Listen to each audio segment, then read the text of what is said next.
This is Robert Kraft, and I'm your host on SNN.Network. And joining me right now is Scott Burton. He is the CEO of FansUnite Entertainment Inc. It's a publicly traded company. I got two symbols for you: FANS, FANS on the CSE, and FUNFF on the OTCQB. Scott, thank you for joining me today. How are you doing? I'm doing well, thanks. Thanks for having us, Robert. It's great to have you on. So let's start off with, if you could, can you provide us with a quick overview and history of the company, and then we'll go from there? Yeah, so FansUnite, as it is now, is publicly traded Canadian company in the online gambling space. So we cover every area of the online gambling space. So we do traditional sports. We were very early in the esports space, and we do traditional or more traditional casino style games.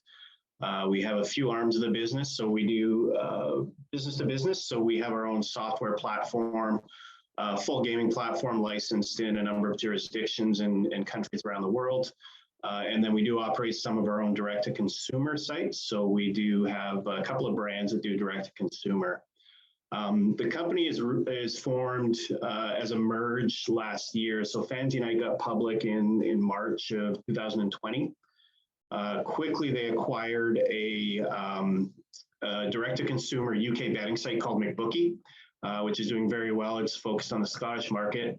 And then in August last year, we merged FansUnite with Scott Entertainment. And Scott Entertainment is a company I founded with my partner, Jeremy Hutchings, back in 2013.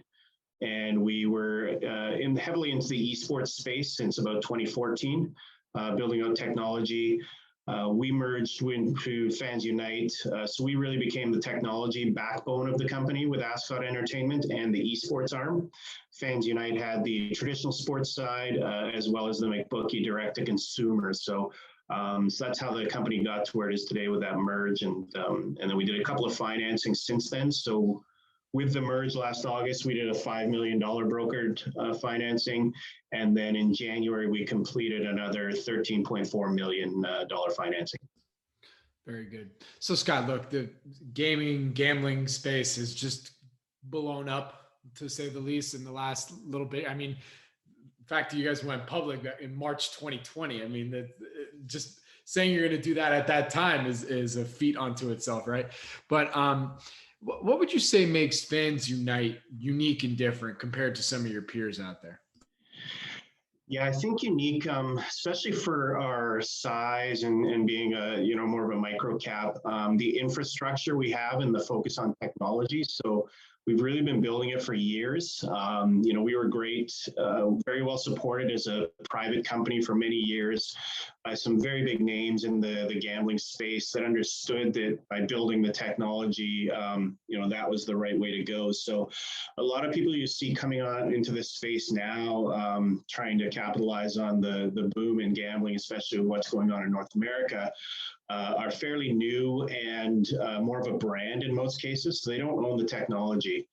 Even if you look at the likes of DraftKings, they didn't get their own technology piece till they acquired it by getting SB Tech. So to look at a company of our size and see that we have infrastructure, multiple countries around the world, we have multiple gaming licenses and real revenue from 3 different arms of the business. I think that's fairly unique to find at a company at our market cap and in the space. So, we're moving in more and more into the US. There's a lot of opportunities in Canada.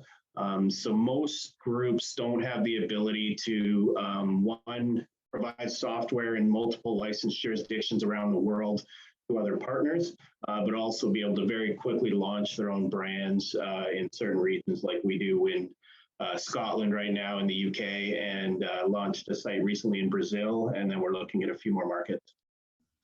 Very good. And Scott, what you spoke to this a little bit earlier as when you talked about your company that was acquired or merged with FansUnite, but what's your full background and coming into this whole space?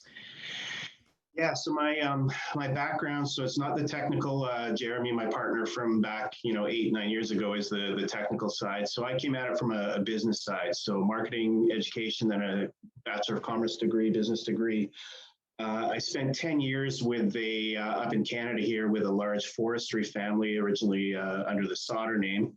Was managing a mill out of Washington State for a number of years. So I was with that company about 10 years.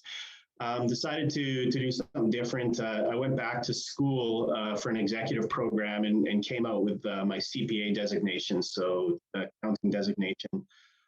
Got a bit into private equity locally in Vancouver here where we are. Got very interested in that space, but I was a pretty avid gambler. So I was a pretty active sports bettor back then, and really big on an exchange called Betfair, which is now, the biggest betting exchange in the world. So had a very keen interest in sports betting. Thought I saw an opportunity for a product that was a peer-to-peer social betting exchange.